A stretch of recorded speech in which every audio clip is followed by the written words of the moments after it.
తాకట్లో ఉన్న మీ బంగారాన్ని విడిపించి ఆ రోజు ఆన్లైన్ రేటుకి కొంటాం. Sharma gold company. నమస్కారం, వెల్కమ్ టు సుమన్ టీవీ. నేను గీతాంజలి. ప్రస్తుతం మనతో పాటు లలితా పరివార్ వ్యవస్థాపకురాలు, లలిత అమ్మవారి ఉపాసకురాలు అరుణా పేరి అమ్మగారు ఉన్నారు. వారితో మాట్లాడదాం. అమ్మ నమస్కారం. నమస్తే అమ్మా. శ్రీమాత్రే నమః. శ్రీమాత్రే నమః. నాకు మీ వల్ల అలవాటు అయిపోయింది. ఇంకా శ్రీమాత్రే నమః ఎవరైనా పలకరించినా, ఏమైనా పేపర్ మీద ఏమైనా రాయాలన్నా ముందుగా నాకు అదే వస్తుంది. చాలా మంచిదమ్మా. ఇంకా అమ్మ ఉంది నా దగ్గర అన్న భావన. అమ్మ, కామెంట్స్ రూపంలో చాలా సందేహాలు అడుగుతూ ఉంటారు. వాళ్ళకి వచ్చిన డైరెక్ట్గా వాళ్ళు మీతో మాట్లాడలేకపోవచ్చు. సో వాళ్ళ ప్రశ్నలన్నీ నా ద్వారా మిమ్మల్ని అడగమన్నారు. అవి మీ ముందు ఉంచుతున్నాను. వితంతువులు ఎవరైతే ఉన్నారో వారు అమ్మవారిని అసలు పూజించుకోవచ్చా? అంటే ఎక్కడికన్నా వెళ్ళినప్పుడు వెంటనే బొట్టు పెట్టుకోమని ఇస్తారు, కుంకుమ, చీర, గాజులు అంటే ఇలా వాయినంగా ఇస్తూ ఉంటారు. అసలు ఆ వాయినాలు తీసుకోవచ్చా? కుంకుమ బొట్టు అసలు పెట్టుకోవచ్చా వాళ్ళు? వాళ్ళ అంటే ఇంకా వాళ్ళు చేయవలసినవి ఏమిటి, చేయకూడనివి ఏంటి, వితంతువులు అసలు ఎలా ఉండాలి, వ్రతాలు ఏమైనా వాళ్ళు చేసుకోవచ్చా, ఏమైనా నోములు నోచుకోవచ్చా అని ఇలా చాలామంది అడిగారు ఈ ప్రశ్న. దీనికి మీ సమాధానం ఏంటి, ఏం చెప్తారు? అవునమ్మా, చాలా నిజంగా ఈ సొసైటీలో ఇప్పుడు చాలామంది ఫేస్ చేస్తున్నది ఒక ప్రాబ్లం అమ్మా. నాకు ఆ మాట అంటేనే చాలా బాధ అనిపిస్తుంది. పూర్వ సువాసినులు అంటాం మనం. వాళ్ళు కూడానమ్మా నిజంగా ఒక బాధాకర విషయం ఏంటంటే వాళ్ళని ఒక వేరేగా చూస్తున్నారు ఈ రోజుల్లో కదా, ముందు నుంచి కూడా చాలా వేరేగా ఆలోచిస్తారు, వేరేగా వాళ్ళని చూస్తూ ఉంటారు. చాలా తప్పు చేస్తున్నారమ్మా. వాళ్ళు ఆ పూర్వపు స్త్రీలు ఎవరైతే ఉన్నారో వాళ్ళకి అన్ని అర్హతలు ఉన్నాయమ్మా. అన్నీ మనం ఎలా ఉన్నామో అన్నీ వాళ్ళు చేసుకోవచ్చును. వాళ్ళకి ఏమిటమ్మా పాపం, చూడండి, ప్రతి మనిషికి ముందు వెనక ఎవరో ఒకరు వెళ్తాం కదా. మనమైనా వెళ్తాము, ఎవరైనా వాళ్ళు ఎవరో ఒకరు వెళ్తాము. ఇది మన చేతిలో లేదు కదమ్మా. అది దేవుడు మనకి ఇచ్చాడు, మళ్ళీ దేవుడు తీసుకుంటున్నాడు. అందు గురించి దాని యొక్క ఆదాయానికి మిగిలిన ఉన్న వాళ్ళని ఎందుకు మనం అలాగ ట్రీట్ చేస్తున్నాము? చాలా తప్పు చేస్తున్నారు అనిపిస్తూ ఉంటుంది. మనకి వివాహం అయిన తర్వాత అమ్మా భర్త దగ్గర నుంచి వచ్చేది మనకి వివాహ సమయంలో పెట్టేది రెండు వస్తువులు మనకి. ఏమిటి? ఒకటి మంగళసూత్రము, 2 మట్టెలు. ఈ 2 భర్త మనకి పెడతారు. అలా ఆ 2 ఒకటి, ఎందుకంటే అతను లేరు కాబట్టి ఆ 2ని ఒకటి మీరు జస్ట్ ధరించకండి. మిగిలిన అన్నీ పెట్టుకోవచ్చమ్మా. కుంకం పెట్టుకోవచ్చును, పసుపు రాసుకు స్నానం చేయొచ్చును, పసుపు కుంకుమలతో మీరు పూజ చేయొచ్చును. ఓ నిజమేనమ్మా. కొంతమంది అయితే పసుపు కుంకుమ కూడా అమ్మవారికి వేయరు, కనీసం పూజలో కూడా కుంకుమ పూజ కానీ ఏం చేయరు. అంటే మాకు ఇంకా భాగ్యం లేదేమో అనే భావనలో ఉండిపోతూ ఉంటారు. లేదమ్మా, అన్నీ చేసుకోవచ్చమ్మా. పసుపు కుంకుమలకి ఈ మన దీనికి సంబంధమే లేదు అసలు. కనీసం ఈ భావనతోటి నేను పసుపు కుంకుమలతోటి అమ్మవారికి పూజ చేస్తున్నాను అనే ఆ భావనతో చేస్తే వచ్చే వాళ్ళకి ఒక మనసులో ఉంటుంది, వచ్చే జన్మైనా మాకు ఇలా ఉండకూడదని పాపం వాళ్ళు అనుకుంటారు. తప్పకుండా వాళ్ళ కోరిక తీరుతుంది. చెయ్యొచ్చమ్మా, ఏమీ తప్పు లేదు. కానీ మన సొసైటీ ఎలా ఉందంటే వాళ్ళని నిజంగా వేరే రకంగా చూస్తారు. పిలవడానికి కూడా వాళ్ళు అంటే వాళ్ళు కన్ఫ్యూజన్ లో ఉంటారు. పిలవచ్చా, పిలవకూడదా? పిలవరమ్మా అసలు. అంటే ఏదన్నా ఇంట్లో ఏమైనా పెళ్లిళ్ళు అవి అవుతున్నా కూడా అందరూ సరదాగా పార్టిసిపేట్ చేస్తూ ఉంటారు. పసుపు రాసేటప్పుడు ఏదో ఒకటి, వాళ్ళు మాత్రమే పక్కగా నిలబడతారు. అంటే మేము శుభకార్యాలకు మేము రాకూడదేమో, మేము దూరంగా ఉండాలి కదా. అది చాలా బాధ అనిపిస్తుంది. చాలా బాధ అనిపిస్తుంది. నేను వాళ్ళందరికీ ఏం చెప్తానంటే, పిలిచిన వాళ్ళకి వీళ్ళు వచ్చిన వాళ్ళకి కూడా వాళ్ళకు కూడా మనందరికి ఎంత అర్హత ఉందో వాళ్ళకు కూడా అంతే అర్హత ఉంది. తప్పకుండా పిలిచి వాళ్ళందరూ కూడా వాళ్ళని కూడా పిలవండి. వాళ్ళని కూడా పిలిచి మనందరికి ఎంత ఆప్యాయత, ఎంత ఇది ఇస్తున్నారో అంత వాళ్ళకు కూడా ఇవ్వండి. తర్వాత ఎవరైతే వెనక, ఎందుకంటే వాళ్ళు ఒక ఈ అలవాట్లో ఉండిపోయారు, వేరేగా ఉండాలి, అందరి మధ్యలోనూ వెళ్ళకూడదు, అక్కడ శుభకార్యం జరుగుతోంది మేము ఉండకూడదు అని పాపం వెనక్కి ఉంటారు. అమ్మ, మీరందరూ అలాగా అస్సలు అనుకోవద్దు. మీరు కూడా అంతే అర్హత మీకుంది. మీరు కూడా చక్కగా మన సమాజంలో ఒక మంచి పేరు, మీరందరూ ముందుకు రండి.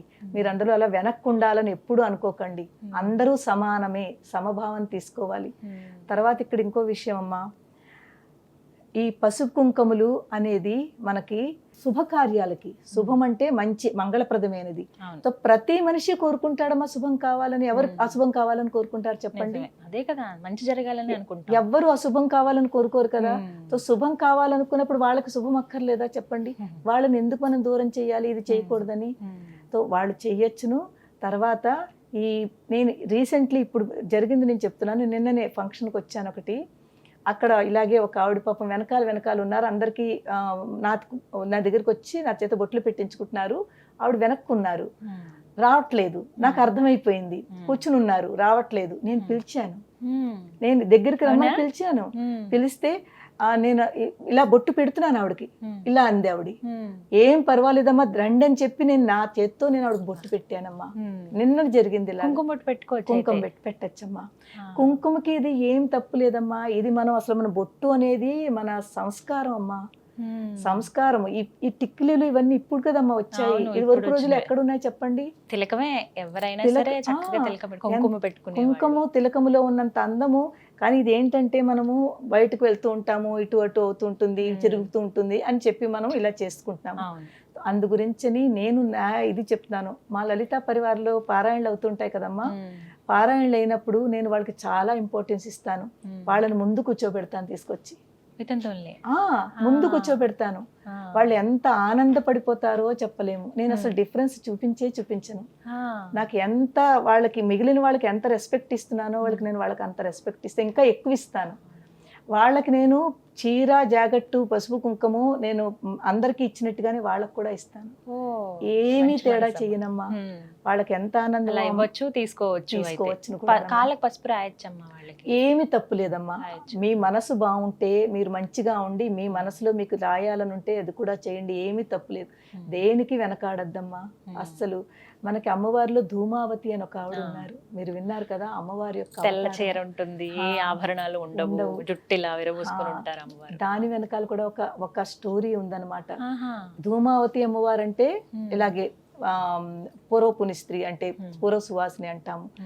దాని వెనకాల స్టోరీ ఏంటంటే, ఒకసారి అమ్మవారు ఆకలిగా ఉంది, నాకు వెంటనే ఏదైనా తెప్పించి పెట్టండి అని శివుడిని కోరుతుంది. శివుడికి ప్రతిదీ లేలమ్మా. ప్రతిదీ జరగాలంటే దాని వెనకాల ఒక ఘటన జరగాలి అంటే ఒక పర్పస్ ఉంటుంది. అది కూడా మనందరం అర్థం చేసుకుని మనం కూడా పాటించేలాంటిది అనమాట. సో శివుడు వస్తుంది అని పాపం చెప్తుంటారు, నీకు కొంచెం వెయిట్ చేయి వస్తుందని. కానీ తనకి ఆ తట్టుకోలేక, ఆ ఆకలికి తట్టుకోలేక శివుణ్ణే ఆవిడ భోజనం కింద. సో అప్పుడు శివుణ్ణి తింది అంటే ఏమిటి? తన భర్తని తనలో తీసేసుకుందంటే అలాగనమాట. సో అప్పుడు తర్వాత తనకు తెలుస్తుంది అనమాట ఇలాగైందని. అప్పుడు శివుడు ఆశీర్వదిస్తాడు. ఇంకా పెద్ద స్టోరీ, ఇప్పుడు అంతవరకు వెళ్ళొద్దు, మనకి చాలా షార్ట్ కాబట్టి అంతా చెప్పుకోవద్దు. అప్పుడు శివుడు ఆశీర్వదిస్తాడు, ఈ రూపంలో కూడా నువ్వు భక్తుల్ని కనికరిస్తావు, ఈ రూపంలో నిన్ను పూజిస్తారు, పసుపు కుంకుమలతో పూజ చేస్తారు అమ్మకి. పసుపు కుంకుమలు అన్నీ పెట్టి పూజ చేస్తారు. మరి అక్కడ ఉన్నమ్మా ఇక్కడ ఉన్నమ్మాలో తేడా ఏమని చెప్పండి? నేనైతే అలా భావిస్తానమ్మా. నాకు ఎవ్వరిలోనూ అలా ఆ భేదం పెట్టుకోకూడదు. అందు గురించినమ్మా మనం అందరం కూడా వాళ్ళకి రెస్పెక్ట్ ఇవ్వాలి. వాళ్ళకి మనము అందరికి ఎలా చేస్తున్నామో అదే తప్పకుండా అలా చేయాలి. ఈవెన్ పెళ్లిళ్లలో కూడా వాళ్ళందరినీ పిలవండమ్మా. మనందరికీ మనం ఎలా ఇస్తున్నామో వాళ్ళని కూడా ముందుకు తీసుకురండి. వాళ్ళకు కూడా మీరు అన్నీ చెయ్యండి మన మిగిలిన వాళ్ళకి చేసినట్టుగా. వాళ్ళని భేదం మాత్రం చూపించద్దు అని నేను అందరినీ కూడా కోరుకుంటున్నాను, చూసిన వాళ్ళందరినీ కూడాను. చాలా చక్కగా చెప్పారు. తెలుసుకోవాలి ఇది ప్రతి ఒక్కరు కూడా. వాళ్ళ వయసు కన్నా గౌరవం ఇవ్వాలి. అవును, వాళ్ళ ఎక్స్పీరియన్స్ ఉంటుంది. వాళ్ళకి పెళ్లిళ్ళు అంటే ఎన్నో చూసుంటారు కాబట్టి అదొకటి. ఇప్పటి వాళ్ళ ఎంగేజ్ లో ఇలా జరిగిన వాళ్ళైతే వాళ్ళకి మర్యాద ఇచ్చి అందరితో పాటు కలుపుకోవాలి. వాళ్ళని కూడా వాళ్ళలో ధైర్యం కూడా తెచ్చుకోవాలమ్మా. చాలా మంది ధైర్యంగా పాపం బాధలో ఉంటారు, అసలు వెళ్ళరు ఫంక్షన్లకి. అవును, దూరం ఉండిపోతారు. వాళ్ళందరికీ నేను చెప్పేది ఏంటంటే, అమ్మ మీరు ముందు మీలో ధైర్యం తెచ్చుకోండి. మేము సమాజంలో ఒక రెస్పెక్ట్ గా ఉండాలి అని ప్రతి వాళ్ళు కోరుకుంటారు, కానీ లోపల ఉంచుకోవడం కాదు, దాన్ని బయటకు కూడా చూపించండి. మీరు అన్ని చోట్లకి ఎక్కడెక్కడ పిలుస్తున్నారో అన్ని చోట్లకి వెళ్ళండి. మిగిలిన పిలిచి వాళ్ళు కూడా అందరికి చెప్తున్నాను, వాళ్ళని పిలవండి అమ్మా. వాళ్ళ ఆశీర్వచనాలు ఎంత విశిష్టతో, అలాంటి వాళ్ళు వచ్చి ఆశీర్వదించారంటే మనకి దేవుడు ఆశీర్వచనాలతో సమానము. వాళ్ళ మంచి మనసుతో ఆశీర్వదిస్తారు, బ్లెస్సింగ్స్ ఉంటాయి. అలాగే వీళ్ళందరికీ ఏంటంటే ధైర్యం తెచ్చుకుని మీరు అన్ని చోట్లకి వెళ్ళండి. అన్నింటికి అర్హులే. నేను ఒకటే వరలో చెప్పాలంటే ప్రతి దానికి అర్హులేనమ్మా. కుంకుమ చక్కగా అమ్మవారికి మీరు పూజ చేసుకోండి, మీరు బొట్టు పెట్టుకోండి అని చెప్తాను. మీరు దేనికి వెనకాల ఆడకండి అమ్మా. నీకైతే అలా ఎవరైతే ఇలా చేస్తున్నారో వాళ్ళందరికీ మరీ చెప్తున్నాను, వాళ్ళని మాత్రం అలాగ వేరేగా చూడొద్దు. వారిని మన ఫ్యామిలీలో ఒక మన మెంబర్ గానే చూడండి, అందరితో పాటుగానే మంచి రెస్పెక్ట్ ఇవ్వండి, ఇంకా వాళ్ళని ఇంకా ధైర్యం చెప్పి ఇంకా ముందుకు తీసుకురండి వాళ్ళకి. ఇలా చేస్తే మన సమాజం బాగుపడుతుందమ్మా. చాలా చక్కగా అందరూ కూడా ఇలాంటి వాళ్ళు ఇలా చేసుకుంటుంటే వాళ్ళల్లో ఆనందం మనం ఇచ్చామనుకోండి, ఎంత ఆనందం, వాళ్ళ ఆనందం కాదు మన ఆనందం. నిజం అదైతే కదమ్మా. నిజం. చాలా చక్కగా చెప్పారమ్మా. ధన్యవాదాలు. శ్రీమాత్రే నమః. శ్రీమాత్రే నమః.